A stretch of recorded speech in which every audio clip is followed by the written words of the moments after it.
Super Rugby Aotearoa Team of the Week for week number 4. Tried to block this from mind as much as possible after the Blues got pretty well beaten by the Crusaders. But we'll go through 15 guys.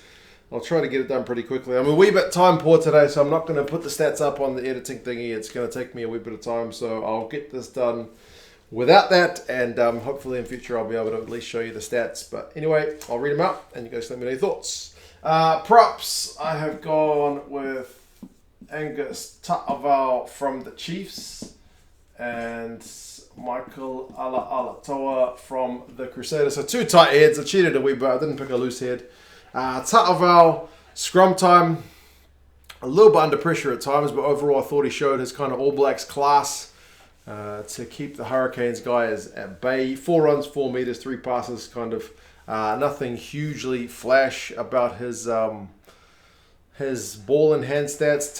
Alatoa, wee bit more hard to justify a little bit because he does concede 3 penalties, and the Crusaders scrum looks like it's creaking a bit, and then they really push back and put the Blues guys under the pump as well. So I think maybe it was like an early advantage to the Blues, but it didn't last long.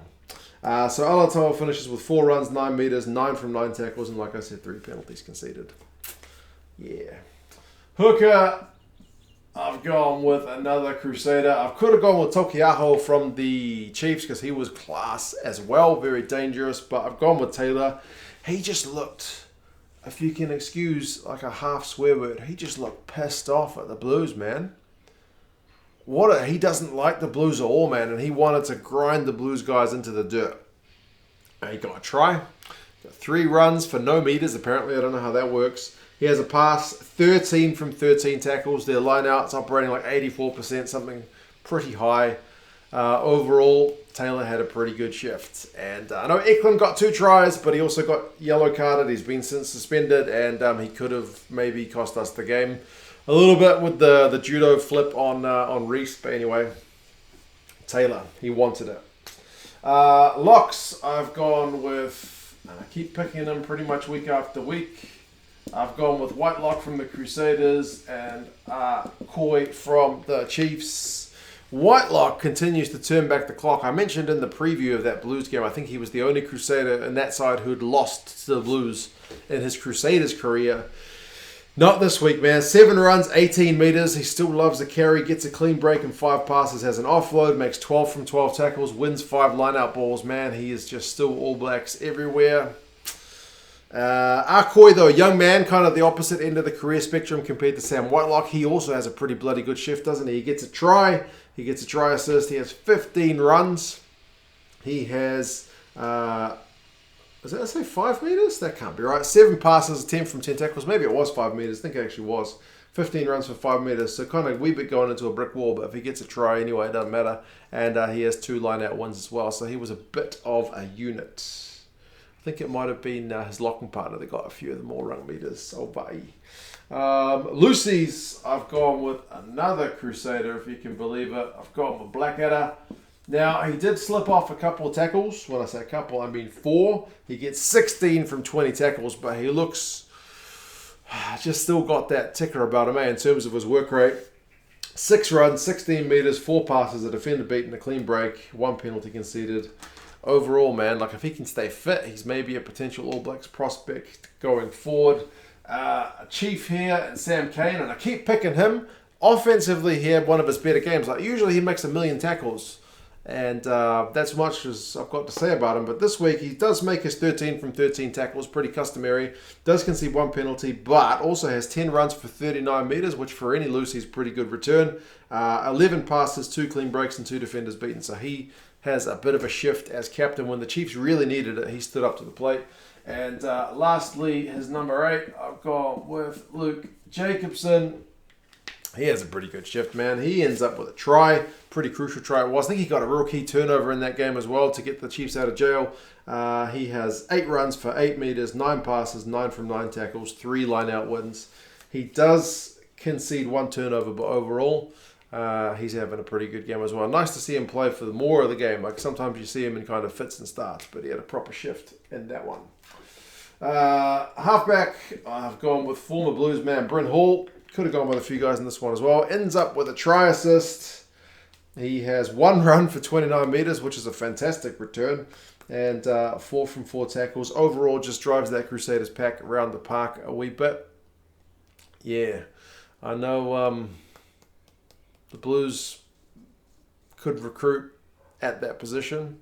Crusaders have got 2 guys that good that they're just down the pecking order for the All Blacks, but they can pretty much rotate those guys and get similar results each time. One of the guys who was the star of the weekend was Richie Mo'unga. He kicked it 100%, man. And in the preview, I was like, look at these kicking stats. Aotearoa Blacksmen nailing for fun, whereas Richie has missed a fair few. Nah, 100%. He gets a try assist, 4 conversions, 5 penalties. Just keeps the scoreboard ticking over. Like, I know he gets kudos for all his runs and his defenders beaten, but man, his kicking just kept that scoreboard ticking over. He has 4 from 5 tackles and a turnover conceded. More like a kind of controlling test level performance. I know we can see that Super Rugby level performance where he, just runs for fun and creates tries and stuff, but also, yeah, more like a test level one. Who else have I got? Laumape in the midfield. People surprised about his kicking. No, man, he's been kicking for ages. He's been kicking for a long time. He's clearly working on that area's game for like the last 18 months or so, or at least since he missed out on the World Cup.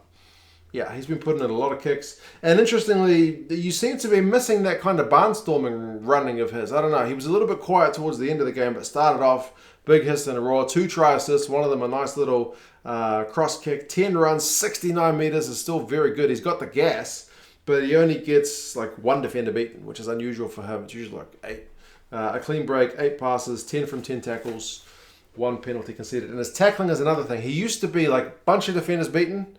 Never any try assists, never any passes, never any kicks, but and very few tackles. But now he's got a more all-round game. But does that mean we're losing the Nani we all know and love with his defenders beaten?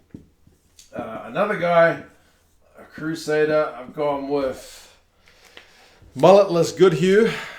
He gets a try, which is a proper little athletic bit of dotting the ball down, but he only gets 3 runs for 2 metres. So in terms of ball and hand stuff, he didn't actually have that much to do, but he scored the try that he needed to get. He has 6 passes and defensively very solid, 11 from 12 tackles. Yeah, Blues may have been looking to cut loose a bit with Rico, but not doing in this one.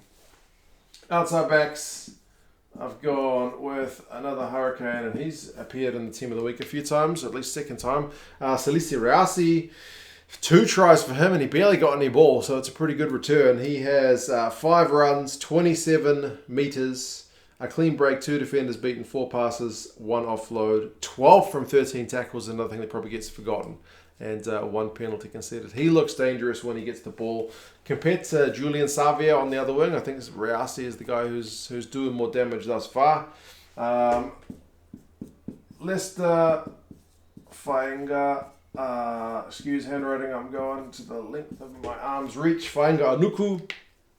He's looking the business. Well, I could have gone with Sevu Reece, to be fair. Both very good. So Reece is the one who gets the try with that celebration. Maybe it's because of that celebration I can't bring myself to pick him, but not really. 9 runs, 83 metres. Huge numbers, man. 83 metres. A clean break, 4 defenders beaten. Like, he's not the fastest, but he's a big unit. 3 passes and offload, 2 from 2 tackles. He does have 3 turnovers conceded and 1 penalty conceded, so that's not perfect, but still very dangerous. And lastly, fullback, you've got old D-Mac, who just seems to be forever fixture on my whiteboard at the moment. He has a try assist, kicks 5 conversions, 9 runs for 80 metres, is proper good involvements. 3 defenders beaten, 27 passes, 2 offloads, 3 from 5 tackles, so he's missed 2, and 3 turnovers conceded, plus a couple of penalties. So certainly not all peachy, but yeah, D-Mac's a proper attacking threat for that Chiefs side. So yeah, that's the team for this week. A bit belated, it's a Wednesday, but anyway, the last game was on Sunday, so you forgive me for that. Anyway, you guys let me know your thoughts on this one. How would you have picked it if it was yours? And yeah, I'll talk to you guys again soon. See you later.